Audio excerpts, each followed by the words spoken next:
जी के क्लास में हम लोग देख रहे थे एएलपी टेक्नीशियन 2018 के क्वेश्चन पेपर।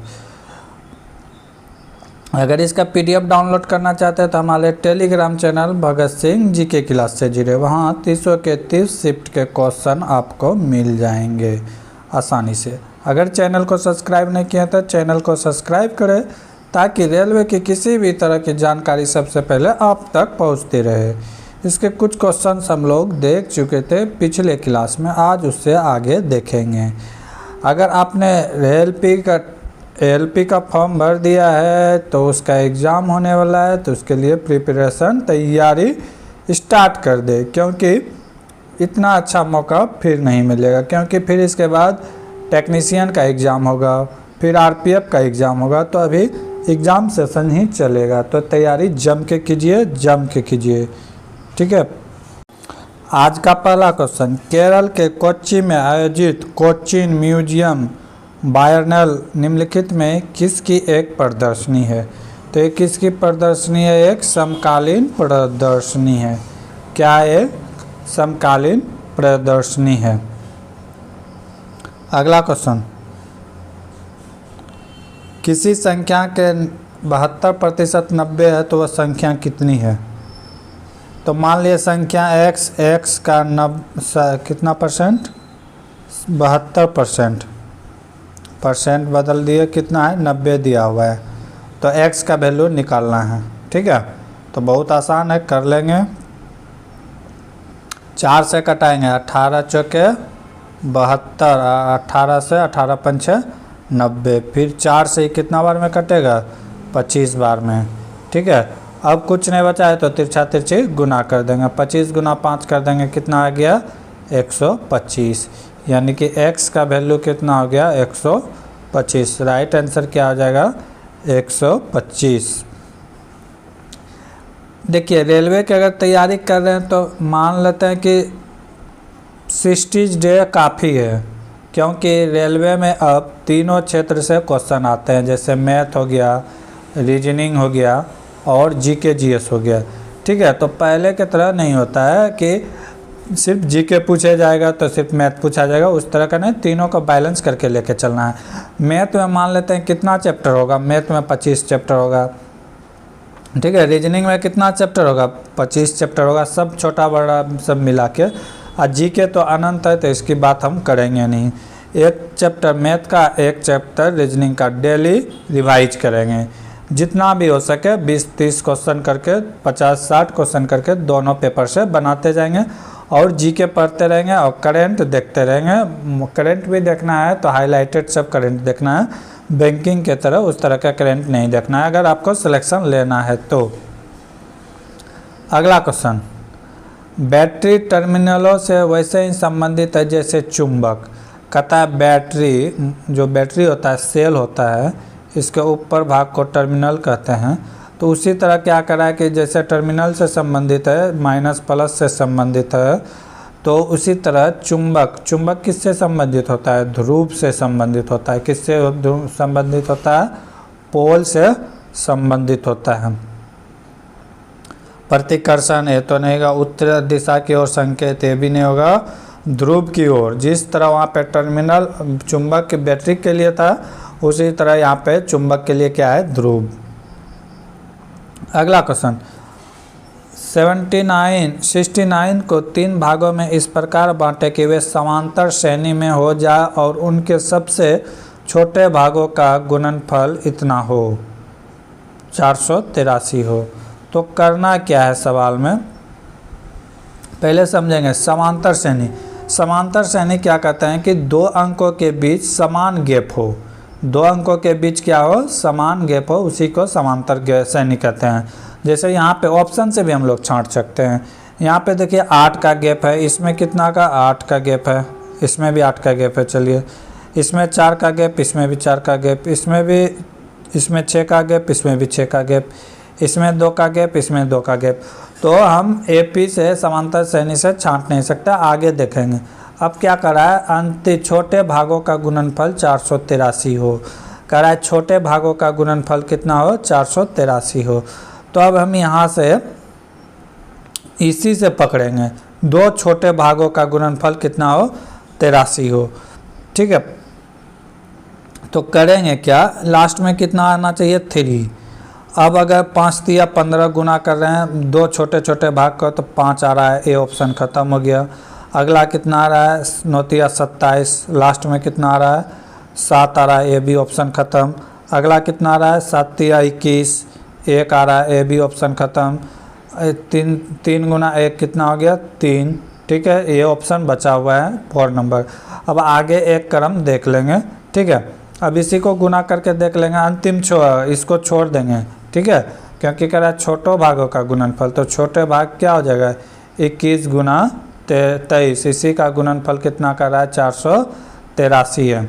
तो देख लेंगे गुना करके है कि नहीं। ठीक है, तो कितना है, 23 गुना 21। गुना करने के लिए भी सीखेंगे, 23 को गुना करेंगे 21 से तो ये 23 ही आएगा। ठीक है, और 23 गुना 2 कर देंगे तो कितना आ जाएगा, 46 आ जाएगा। यहाँ पे कुछ नहीं तो यहाँ पे 3 उतर जाएगा, ये कितना हो जाएगा 8, ये कितना हो गया 4, 483। यानी कि ऑप्शन नंबर डी ही राइट होगा, क्योंकि दो छोटे संख्याओं का गुणनफल कितना हो, 483 हो। अगला क्वेश्चन, NaCl का लवण है जो बनाता है क्या, तीव्र अम्ल और तीव्र क्षार बनाता है। क्या बनाता है, तीव्र अम्ल और तीव्र क्षार। ये जो है प्रबल अम्ल भी बनाता है, प्रबल अम्ल और प्रबल क्षार भी बनाता है, स्ट्रॉन्ग। ठीक है, NaCl, NaCl को क्या कहते हैं, सोडियम क्लोराइड। अगला क्वेश्चन, 122 + 345 - 3 डिवाइडेड बाय 1116 इंटू 372 का मान क्या होगा। तो ये बॉडमास का क्वेश्चन है, पहले हम लोग भाग का काम यहाँ पे करते हैं। तो क्या हो जाएगा, 3 × 1/116 इंटू 7372। अब यहाँ से हम कटा देंगे, 3 से कटेगा कि नहीं देखना है। 3 से कटने का नियम हमें पता होना चाहिए, इनके इन संख्याओं का सभी का योग क्या हो, 3 से कटने लायक हो। तो 3 3 6 9 हो गया, कटेगा तो कटा देते हैं हम। ठीक है, 3 तिया 9 बचा 2। ठीक है, 3 7 21, 7 बार में 3 गुना 6 72, यानी कि 372 372 ये कैंसिल हो गया। इतना सारा का काम खत्म हो गया, ये सिर्फ यहाँ पे क्या बच गया, 1 बच गया। ठीक है, इतना सारा का काम खत्म हो गया, अब क्या बच गया, 1 बच गया। अब यहाँ पे काम स्टार्ट कर देंगे, दोनों प्लस में है तो जोड़ देंगे। ठीक है, आगे ये माइनस में रहेगा, क्योंकि यहाँ पे ये क्या है, माइनस में, तो ये क्या हो जाएगा, माइनस में। जोड़ देंगे, कितना हो गया, तो 5 2 7, 2 4 6, 3 1 4, 467 अब -1 कितना हो जाएगा, 6 6 4, 466। राइट आंसर क्या आ जाएगा, 466। तो बॉडमास का क्वेश्चन है, पहले भाग का काम होता है, उसके बाद गुना का काम होता है, उसके बाद जोड़ का काम होता है, उसके बाद घटा का काम होता है। तो ये सब छोटी छोटी बातें इसमें ध्यान रखना है, नहीं तो एग्जाम हॉल में यही सब गलती होने के कारण विद्यार्थी कम नंबर ला पाते हैं। अगला क्वेश्चन, k का मान ज्ञात कीजिए जिसके लिए द्विघात समीकरण 4x² + 4√3x + k = 0 के मूल समान हो। ठीक है, वैल्यू निकालना है।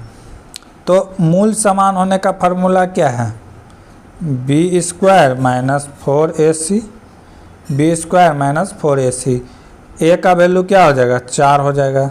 b का वैल्यू क्या हो जाएगा, 4√3। c का वैल्यू क्या हो जाएगा, k हो जाएगा। तो यहीं से हम लोग देख लेंगे, b के जगह में क्या लिखेंगे, 4√3 का होल स्क्वायर -4। a के जगह में क्या है, a के जगह में क्या है, 4 है। c के जगह में क्या है, तो k है। अब इसका स्क्वायर कर देंगे, इसका स्क्वायर कर देंगे तो कितना हो जाएगा, 4 का स्क्वायर 16, 16 और अंदर रूट का स्क्वायर तो कितना हो जाएगा, 3। 16 गुना 3 कितना हो गया, 48। इधर माइनस कितना हो गया, 4 चौके 16, 16 के क्या हो गया, 16 के। अब हमें के का वैल्यू निकालना है, तो के बराबर क्या हो जाएगा, 16 बाय कितना आ जाएगा, यहीं से अगर कर देते हैं तो क्या हो जाएगा,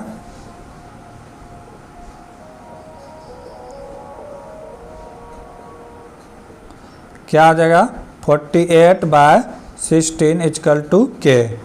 कितना टाइम में चला जाएगा, 3 टाइम में। तो के का वैल्यू कितना हो गया 3। राइट आंसर क्या हो जाएगा, के का वैल्यू 3 हो जाएगा। तो फार्मूला बेस्ड क्वेश्चन था, याद रखना है।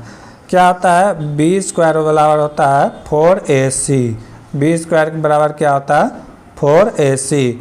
बस इसी फार्मूला को याद रखना था। अगला क्वेश्चन, दिए गए समूह से विषम आकृति का चयन कीजिए। अब इसमें से विषम आकृति को चुनना है। तो विषम आकृति यहाँ पे क्या है देख लेते हैं, 1 2 3 4 5 पंचभुज है, तो इसमें 1 2 3 4 5 बॉल भी लगा हुआ है। ये त्रिभुज है तो इसमें भी 3 बॉल लगा हुआ है। ये चतुर्भुज है तो इसमें भी 4 भुज लगा है। ये षष्ठभुज है तो इसमें भी 6 गोली लगा हुआ है। तो इससे तो कंपेयर नहीं कर सकते हैं, सारा कुछ क्या है इक्वल है। तो करना क्या होगा वो देखना है, इसी में से कुछ ना कुछ तो ढूंढना ही होगा अलग करने के लिए। तो हमें एक चीज़ दिखाई दे रहा है कि ये सारा बॉल है जो मिडिल में लगा हुआ है। कहाँ लगा हुआ है, मिडिल में लगा हुआ है। कहाँ लगा है, मिडिल में लगा हुआ है। लेकिन ऑप्शन ए में जो है कॉर्नर पे लगा हुआ है। तो एक ही ऑप्शन होता है छांटने के लिए, तो इसका अलग क्या हो जाएगा, ऑप्शन नंबर ए। बाकी सब मिडिल में है, मिडिल में है, मिडिल में है, मध्य में है, और ए नंबर में जो है क्या है, एक कॉर्नर पे है। तो डिफरेंट यहाँ पर ऑप्शन ए ही होगा। देख लेते हैं ऑप्शन, सही ऑप्शन ए राइट है। अगला क्वेश्चन, M1 द्रव्यमान वाले एक लकड़ी के तख्ते पर 5 न्यूटन का बल लगाने पर, M1 kg के द्रव्यमान है जिसमें 5 न्यूटन का बल लगाने पर यह 10 मीटर पर सेकेंड के त्वरण से आगे बढ़ता है, और M2 kg द्रव्यमान वाले एक अन्य तख्त पर समान बल लगाने से हेतु 20 मीटर पर सेकेंड के त्वरण से आगे बढ़ता है। यदि दोनों तख्तों को एक दूसरे के साथ बांध कर, एक बार कर रहा है बांध कर समान बल लगाया जाए तो त्वरण कितना होगा। एक बार तो अलग अलग कर रहा है, एक बार बांध के कर रहा है। तो यहाँ हम लोग देखेंगे कि क्या करना है। ठीक है, पहला क्या कर रहा है कि F का मान दिया हुआ है। F बराबर कितना लगा रहा है, 5 न्यूटन। तो F बराबर कितना है, 5 न्यूटन। ठीक है, त्वरण दिया हुआ है, त्वरण A यानी कि एक्सेलरेशन दिया हुआ है। त्वरण कितना दिया हुआ है, 10 मीटर पर सेकेंड स्क्वायर। ठीक है, त्वरण दिया हुआ है। अब यहाँ पे हम M1 का मान निकाल लेंगे, M1 का मान निकाल लेंगे। तो M1 बराबर क्या करना होगा, तो M1 बराबर क्या, तो F बराबर होता है M इंटू A। ठीक है, तो हमें यहाँ से क्या चाहिए, M चाहिए।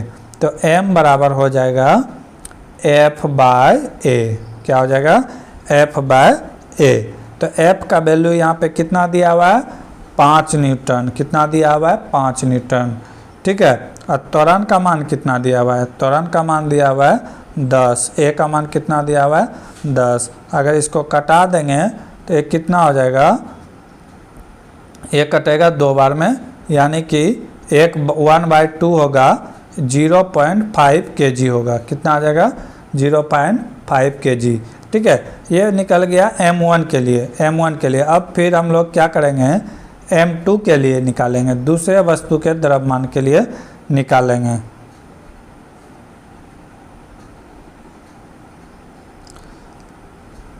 तो फिर अब क्या करेंगे, दूसरे वस्तु M द्रव्यमान के लिए निकालेंगे, दूसरे वस्तु के लिए निकालेंगे। ठीक है, तो दूसरे वस्तु के लिए भी वही करना होगा।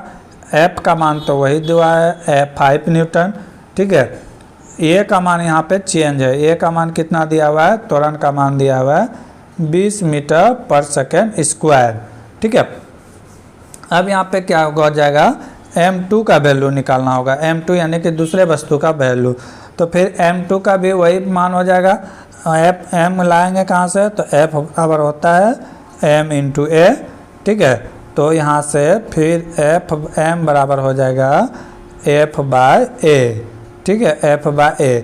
F का मान कितना है, 5, और A का वैल्यू कितना है, 20। A का मान कितना है, 20। वो कट जाएगा 1/4 टाइम्स में।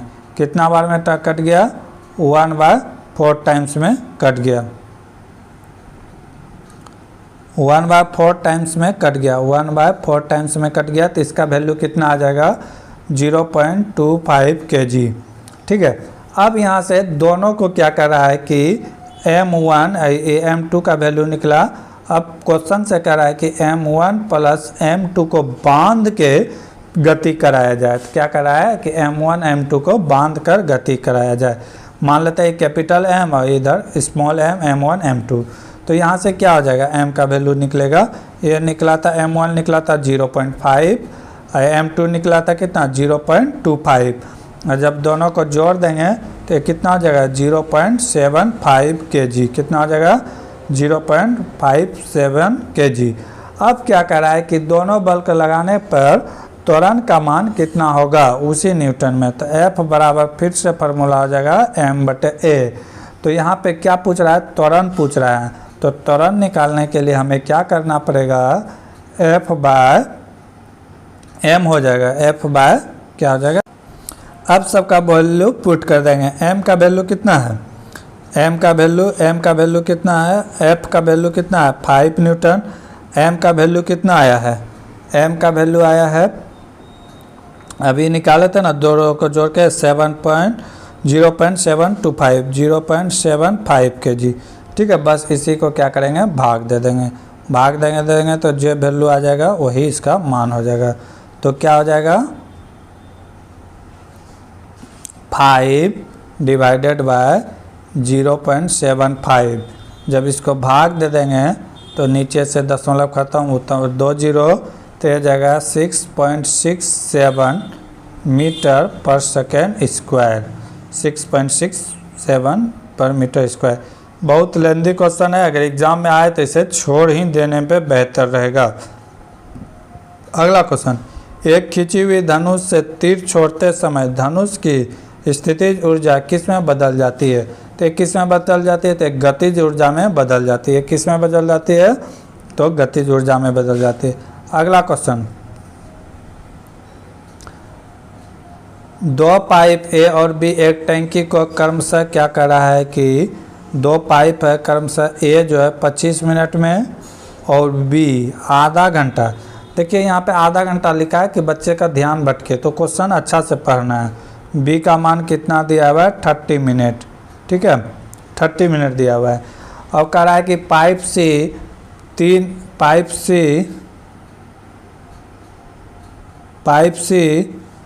3 गैलन, यहाँ पे फिर क्या किया है 3 लिख दिया है। ठीक है, कंफ्यूज नहीं होना है। तो A कितना हो गया 25 मीटर, B कितना हो गया 30। और कह रहा है कि C जो है 1 मिनट में 3 गैलन पानी फेंकता है। ठीक है, अब क्या कर रहा है कि यदि तीनों पाइप को एक साथ खोल दिया जाए तो टंकी भरने में कितना समय लगता है 15 मिनट लगता है। टंकी भरने में कितना समय लगता है 15। तो कहना इन दोनों से लघुत्तम लेते हैं, 150 हो गया। ठीक है, ये कितना बार में, ये 6 बार में, ये 5 बार में। ठीक है, तो क्या कर रहा है कि A plus B plus C अगर तीनों मिलकर काम करे तो 15 मिनट में टंकी भर जाता है। ठीक है, टंकी भरने में कितना लगता है 15 मिनट। अगर यहाँ से हम निकाल लेंगे कि C अकेला भरे हुए टंकी को खाली कितना देर में कर सकता है, तो हमें टंकी की क्षमता पता चल जाएगा। ठीक है, तो कैसे पता करना है, ये तीनों मिलकर 15 मिनट करता है, तो 15 से इसको क्या कर देंगे डिवाइड कर दे देंगे। कितना आ गया 10 यूनिट। मान लेते हैं कि 10 यूनिट में काम खत्म है। अब फिर यहाँ से A B का वैल्यू हमें तो पता ही है। A कितना करता है तो 6, B कितना करता है तो 5, और C में घटा देंगे। C की टोटल में अगर A B को घटा देते हैं, A plus B plus C minus A plus B, तो सिर्फ C बचेगा। तो यहाँ से हम मान निकाल सकते हैं कि टोटल का मान कितना आया है 10 और ये दोनों का मान है 11। तो यहाँ अगर माइनस कर देंगे तो C का वैल्यू आ जाएगा कितना 1। यानी कि C एक यूनिट 1 घंटा में फेंकता है, तो 150 यूनिट फेंकने में कितना समय लगेगा, 150 यूनिट फेंकने में 150 मिनट लगेगा। और ये 1 मिनट में 3 गैलन फेंकता है, तो 150 गुना 3 कर देंगे तो कितना आ जाएगा 450 गैलन उस टैंकी का क्षमता है। उस टैंकी का क्षमता कितना है 450। कैसे निकाले, क्योंकि 150 लीटर टैंकी का क्षमता था, यानी कि दोनों का कैपेसिटी काम करने का। और 1 मिनट में कितना फेंक रहा था? 3। तो 150 मिनट में कितना फेंकेगा? 450। अगला क्वेश्चन, मनुष्य में पाए जाने वाला श्वसन पिगमेंट है तो क्या है? तो हीमोग्लोबिन है। वो क्या है? हीमोग्लोबिन है। अगला क्वेश्चन, निम्नलिखित वाक्य पर ध्यान दे तथा निर्णय ले कि निम्नलिखित में अनुमानों में कौन सा निहित है। वाक्य क्या कह रहा है? वाक्य कह रहा है वकील के सामने आपसे ईमानदार होने की अपेक्षा की जाती है, बचाव पक्ष के सामने अनुसरण किया जाने वाला एक अनुदेश है। अनुमान क्या कर रहा है? जब तक आप सावधान न किया जाए कि मुकम्मिल स्वयं को बचाने के लिए कुछ महत्वपूर्ण तत्व छिपाने की कोशिश करता है। बात बिल्कुल सही है। अगर आप सच नहीं बताएंगे तो आपका केस हार भी सकते हैं। अगला क्या कर रहा है? कभी कभी बचाव पक्ष विवाद की रणनीति के रूप में महत्वपूर्ण तथ्यों की आवश्यकता पड़ती है।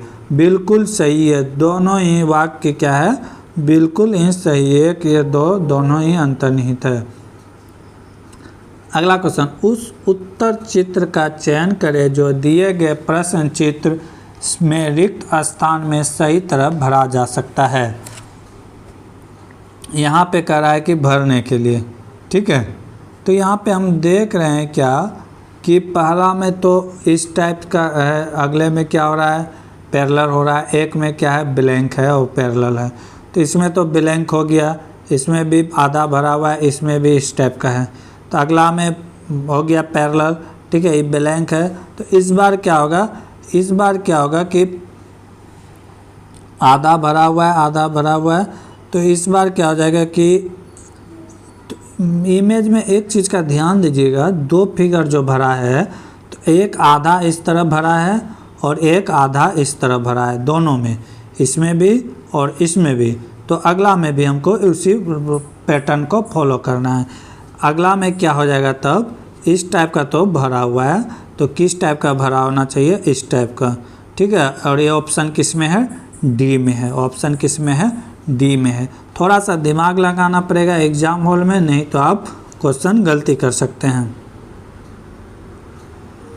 ऑप्शन डी राइट आंसर है। अगला क्वेश्चन, नीचे दिए गए प्रश्न पर विचार करें और निर्णय लें कि प्रश्न का उत्तर देने के लिए निम्नलिखित में कौन सा कथन पर्याप्त है। अगला क्वेश्चन क्या है? अवैध प्रवासियों की कुल संख्या कितनी है? यहाँ पर संख्या पूछा है, नंबर, ठीक है, नंबर पूछा है। क्वेश्चन में हमेशा ध्यान देना है। कथन क्या कर रहा है? कुल अवैध प्रवासियों का 30% बांग्लादेशी है। क्या कर रहा है? बांग्लादेशी है। शेष क्या कर रहा है? शेष कितना है? 70% भारतीय है। लेकिन 30% और 70% से हमें संख्या नहीं मिल रहा है कि कितना अप्रवासी है, क्योंकि कुछ नंबर नहीं दिया हुआ है। तो इसमें दोनों में से कोई प्रयोग से हम लोग संख्या नहीं निकाल सकते हैं। एक संख्या दिया रहता जैसे 500 का 30%, तो हम निकाल सकते हैं कि हाँ 150% प्रवासियों है। लेकिन इसमें संख्या दिया नहीं है, सिर्फ परसेंटेज दिया है, तो हम नहीं निकाल सकते हैं। दोनों में से कोई फॉलो नहीं करता है, ना तो एक ना तो दो पर्याप्त है। अगला क्वेश्चन, मटर के पौधे में पाया जाने वाला गुण निम्नलिखित में कौन सा नहीं है? कौन सा नहीं है? ये गोल बीज होता है, बिल्कुल सही है। क्वेश्चन कर रहा है नहीं है, ठीक है। गोल फली होता है, बिल्कुल सही है। लेकिन झुर्रीदार बीज नहीं होता है, झुर्रीदार बीज नहीं होता है, ये सही होगा, क्योंकि ये पूछ रहा है कौन सा नहीं है। तो ये सब तो सही है, लेकिन जो नहीं है उसके बारे में बताना है। तो ये झुर्रीदार बीज नहीं है। जिस क्वेश्चन में नहीं लिखा रहे उसमें ज़्यादा ध्यान देना है, उसे 2 बार पढ़ना होगा, नहीं तो फिर गलती कर सकते हैं। अगला क्वेश्चन करा, आकाश की मासिक आय 96,696 रुपये है, उसका मासिक खर्च आय का 60% है, तो उसकी मासिक बचत कितनी है? तो यहाँ से हम थोड़ा सा अगर चालाकी करेंगे तो समय हमें बच सकता है। कोई भी व्यक्ति कमाता है तो अपने आप में क्या होता है? 100%। अब वो कह रहा है कि 60% वो खर्च कर देता है, 60% वो क्या कर देता है, खर्च कर देता है, तो बचाता कितना होगा 40%। कितना बचाता होगा 40%। तो अब क्या करेंगे, कोई क्या करेगा कि इसका 60% निकाल के फिर माइनस करेगा। हम सीधे इसका बचत से ही गुना कर देंगे तो पता चल जाएगा कि इसका कितना बचा है। तो डायरेक्ट हम क्या कर देंगे 40% से मल्टीप्लाई कर देंगे। यहाँ से 1 0 1 0 कैंसिल, 1 0 1 0 कैंसिल। अब गुना कर देंगे, 0 6 के 24 के 4 हासिल बचा 2, 9 के 36, 2 कितना हो गया 38। 3840 रुपये बचत है। कितना है 3840 रुपये, ऑप्शन नंबर सी। तो हमेशा चालाकी दिखाना है क्योंकि कॉम्पिटिटिव एग्ज़ाम है, ये सिलेबस एग्ज़ाम नहीं है। कौन किसके 1 नंबर 2 नंबर से पीछे रह जाएगा, तो ये सब को ध्यान देख के आगे बढ़ते जाना है। उस विकल्प का चयन करें जो निम्नलिखित आकृति में वाट के जगह पे आएगा। इसके जगह पर कौन सा इमेज आएगा, तो यहाँ से आप इमेज देख सकते हैं। ठीक है, तो क्या आ जाएगा, इमेज 4 आ जाएगा। अगला, कौन सा वेन आरेख निम्नलिखित वर्गों का सही प्रतिनिधित्व करता है। कर्नाटक, भारत, एशिया। तो देखेंगे कि एशिया सबसे बड़ा महादेश है। ठीक है, यानी कि इसके अंदर भारत भी आता है, इसके अंदर कर्नाटक भी आता है। तो ये बड़ा वाला भाग क्या हो गया, एशिया हो गया। अब इसी के अंदर क्या आ जाएगा, भारत आ जाएगा। क्या आ जाएगा, भारत आ जाएगा। ये लाल वाला जो क्या आ जाएगा, भारत। अब इसी के अंदर एक छोटा सा राज्य क्या है, कर्नाटक। क्या है, कर्नाटक। तो ये वाला भाग क्या हो जाएगा, कर्नाटक। कर्नाटक। तो ऐसा फिगर जो होगा वो राइट होगा। ये तो नहीं है, ये भी नहीं है। अब आगे देखते हैं, ये सही है, ये सही है। बड़ा वाला हो गया एशिया। ठीक है, उससे अंदर वाला हो गया भारत, और सबसे छोटा हो गया क्या, कर्नाटक। कर्नाटक। ठीक है, तो ये वेन डायग्राम का सवाल था, इसे देख के अच्छे से करना है।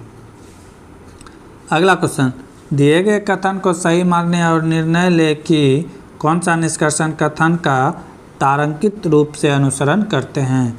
क्या कर रहा है कथन, इस वर्ष सार्वजनिक स्थानों पर धूम्रपान में वृद्धि हुई है। कह रहा है कि इस वर्ष जो है सार्वजनिक स्थान पर, पब्लिक प्लेस पर धूम्रपान, स्मोकिंग ज़्यादा हुई है। तो निष्कर्षण क्या निकाल रहा है, सरकार को सार्वजनिक स्थानों पर धूम्रपान पर निषेध करना चाहिए। बात सही है। आगे क्या कर रहा है, सरकार को सार्वजनिक स्थलों पर धूम्रपान होने वाले बुरे प्रभाव के प्रति जागरूकता पैदा करना चाहिए। बिल्कुल सही है। कहता है जहाँ पे पब्लिक प्लेस है वहाँ पे पोस्टर लगा के धूम्रपान के बारे में, उससे होने वाले हानि के बारे में सरकार को लिखना चाहिए। बात दोनों ही सही है, 1 और 2 दोनों अनुसरण करते हैं। अगला क्वेश्चन, क्या कर रहा है, 2 कण जिनका आवेश Q1 और Q2 है। क्या कर रहा है, 2 कण जिनका आवेश चार्ज क्या है, Q1 और Q2 है, एक दूसरे को कुछ दूरी पे है। ठीक है, कुछ दूरी पर रखे गए हैं। इनके बीच एक बल लगता है F, एक बल क्या लगता है F उत्पन्न होती है। तो यदि दूरी को R मान लेते हैं, दूरी को क्या करा है कि 1/5 कर दिया जाए। अगर पहले 5 मीटर था तो 1/5 का मतलब पहले 5 मीटर था तो 1/5 अब कितना हो गया 4 मीटर। ठीक है, तो दोनों के बीच बल कितना हो जाएगा। तो पूछ रहा है कि बल को अगर इसका 1/5 कर दिया जाए दूरी का, तो उसका बल क्या हो जाएगा। ठीक है, तो हम लोग देखते हैं क्या करना है। यहाँ पे चार्ज आवेश का मान दिया हुआ है Q1 और Q2। ठीक है, बल दिया हुआ है F बराबर दिया हुआ है बल, दूरी दिया है R। ठीक है, तो कूलम लॉ से हम लोग जानते हैं, कूलम नामक जो एक वैज्ञानिक थे, कूलम्स लॉ के अनुसार हम लोग जानते हैं। कूलम्स लॉ होता है क्या है, देख लेते हैं। कूलम्स लॉ के अनुसार होता है, कूलम्स लॉ क्या कहता है कि F बराबर 1/4 पाई अपसाइलेंट नॉट इस तरह लिखा जाता है, epsilon naught equal to Q1 into Q2 by Q1 into Q2 by R square, Q1 into Q2 by R square into R square, यहाँ पे क्या होगा इंटू आर स्क्वायर। अब यहाँ पे सारा का मान बैठा देंगे, ठीक है। तो F डायरेक्टली प्रोपोर्शनल होता है आर स्क्वायर का, ठीक है, क्या होता है डायरेक्टली प्रोपोर्शनल। तो यहाँ से हम लोग सबका वैल्यू बैठा के पुट कर लेंगे, यहाँ से क्या करेंगे सबका वैल्यू बैठा के पुट कर लेंगे। मान लेते हैं F1 था, अब F2 हो जाएगा, तो कितना होगा, ठीक है, R1 बाय R2 का स्क्वायर कर लेते हैं, ठीक है। मान लेते हैं दो अलग अलग, तो R2 बराबर हो जाएगा R1 बाय 5, क्योंकि क्या कर रहा है कि 1/5 किया जाएगा, तो 1/5 हो गया। तो क्या हो जाएगा F1 bye F2 equal to हो जाएगा R1 R2 bye 5 bye R1, ठीक है। इसका क्या हो जाएगा होल स्क्वायर। तो यहाँ से हमें क्या चाहिए था, F हो चाहिए था, तो F2 का वैल्यू क्या हो जाएगा, F2 का हो जाएगा 5 का स्क्वायर कितना हो जाएगा 25F1, तो कितना हो जाएगा 25F, कितना हो जाएगा 25। सीधी सी बात है कि F डायरेक्टली प्रोपोर्शनल होता है 1/R का। जैसे 1/5 किया तो 5 कहाँ चला जाएगा, सीधे कहाँ चला जाएगा ऊपर, तो इसका स्क्वायर 5 का स्क्वायर कितना हो जाएगा 25, तो कितना हो जाएगा 25F। अगला क्वेश्चन, दिए गए विकल्प से संबंधित अक्षरों का चयन करें। ये अक्षर दिया हुआ है, कह रहा है कि अगला क्रम क्या होगा। जिस तरह इससे ये बनाया गया है उसी तरह कह रहा है कि ये दिया गया अगला क्रम क्या होगा। तो देखते हैं, V से Z हुआ है, V का वैल्यू होता है 22 और Z का वैल्यू होता है 26, तो कितना का वृद्धि हुआ है 4 का वृद्धि हुआ है। तो हम भी A में कितना जोड़ देंगे 4 जोड़ देंगे, तो A में 4 जोड़ेंगे, A का वैल्यू 1, तो 4 जोड़ेंगे तो कितना हो जाएगा 5, 5 में क्या होता है E, फिर M से I M होता है 13, I होता है 9, तो ये क्या हुआ है माइनस हुआ है, क्या हुआ है 4 यहाँ पे माइनस हुआ है। तो K, हमको भी K में क्या करना है 4 माइनस करना है, K का वैल्यू होता है 11 माइनस 4 कितना हो गया 7, तो 7 में क्या हो जाएगा G हो जाएगा, 7 में क्या हो जाएगा G। यहाँ क्या है R से क्या है S, एक प्लस हुआ है, क्या हुआ है एक प्लस हुआ है, तो यहाँ पे T है और एक प्लस होंगे, तो T के बाद T कितना होता है 20, एक इसमें जोड़ेंगे कितना हो जाएगा 21 में क्या होता है U होता है, क्या होता है 21 में U, E G U होगा ऑप्शन नंबर 1। उस आकृति में प्रश्न आकृति के स्थान पर आने वाले सही अंकित चुने। क्या कह रहा है कि ये त्रिभुज था, त्रिभुज के अंदर एक बॉल था, तो यहाँ ध्यान से देखना है कि बॉल पहले में जो था बॉल कलरफुल था और ये त्रिभुज था एक खाली था, और इसके सिंबल में क्या आ गया कि ये बॉल वाइट हो गया और ये सारा क्या हो गया कलरफुल हो गया। तो उसी तरह हम करेंगे कि चतुर्भुज में क्या हुआ कि चतुर्भुज तो गोल था लेकिन उसका स्टार जो है खाली था, तो इस बार क्या होगा स्टार कलरफुल हो जाएगा और ये वाइट हो जाएगा, बैकग्राउंड क्या हो जाएगा वाइट हो जाएगा। तो ऐसा सिंबल जो होगा वो राइट आंसर होगा। ऐसा किसमें है ऑप्शन नंबर डी में, ऑप्शन नंबर 3 राइट है। अगला क्वेश्चन, निम्नलिखित में किस राशि का मान स्थान बदलने पर भी परिवर्तित नहीं होता है। तो होता है द्रव्यमान, मास को अगर चंद्रमा पर मून पर भी ले जाएंगे तो इसके मास में कोई अंतर नहीं होगा। यहाँ पे बच्चा गलती कर देता है, चंद्रमा पर जाने पर किसी वस्तु का द्रव्यमान बदलता नहीं है, उसका क्या बदलता है तो उसका बदलता है वेट, वजन बदलता है। कौन बदलता है वेट बदलता है, क्या बदलता है वेट। मास जो है द्रव्यमान जो है हमेशा सेम ही रहता है, सेम, कहीं भी जाने पर नहीं बदलता है। तो इसका राइट आंसर क्या हो जाएगा? द्रव्यमान यानी कि मास। मास और वेट में अंतर है। वेट स्थान जाने पर बदलता है लेकिन मास नहीं बदलता, ऐसे समझिए। मान लेते हैं एक एरिया है, यहाँ पे 100 आदमी रहता है, ठीक है। अभी एरिया को उठा के लेके चले गए कहाँ पे? मून पे। कहाँ पे लेके चले गए? मून पे। तो ऐसा थोड़ा है कि आदमी वहाँ पे गिर जाएगा, 100 के 100 आदमी रहेगा। तो यही एक मास। और वेट क्या है कि इस आदमी का, मान लेते हैं 100 आदमी का वेट 10,000 kg था। कितना था? 10,000 kg। जब इसको मून पे लेके गए तो ये कितना हो गया? 60,000 kg, यानी कि 1/6 होता है। तो ये हो गया तुम्हारा जाके 1.66 kg। तो इसका क्या हुआ? द्रव्यमान नहीं बदला लेकिन वेट बदल गया। यही अंतर है वेट और द्रव्यमान में। आगे के क्वेश्चन देखेंगे अगला वीडियो में। तब तक के लिए जय हिंद, जय भारत।